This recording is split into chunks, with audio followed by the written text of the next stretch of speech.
শোনো, তোমাদের হাতে যে বেলুনটা আছে, প্রথমত যে বেলুন, এটা দুই পায়ের মাঝখানে রাখবা। রাখো, দুই পায়ের মাঝখানে রাখো। হ্যাঁ, বেলুন হয় প্রথম এই বেলুন হালকা ধরা যাবে না। বেলুন যদি ফেটে যায় অথবা পড়ে যায়, তাহলে তোমরা কিন্তু ডিসকোয়ালিফাই। আর এই বেলুন বেলুন শুনো, বেলুন ওইখানে রাখি, ওই যে দাগ দেওয়া আছে, ওখানে ওনারা দাঁড়ানো আছে, ওইখানে যাইবা। যে আগে যেতে পারবো সে আজকের খেলার বিজয়ী। ওকে, বেলুন হাত দিয়ে ধরা যাইবো না, আর বেলুন যেটা পড়ে যাবে ও শেষ, ও ডিসকোয়ালিফাই। এই বেলুন এভাবে মার্কা যাইবো না, কিন্তু দিই না। 1 2 3 দৌড়ে সাবান দৌড়, দৌড় সাবান দৌড়।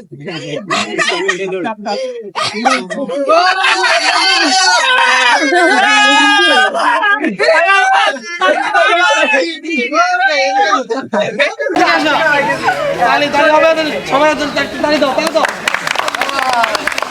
কত মজা লেগেছে। আরাফাত, এটা উঠে ধরিবা, ঠিক আছে? না, এটা আমার কাছে দাও, এটা তোমার কাছে রাখো।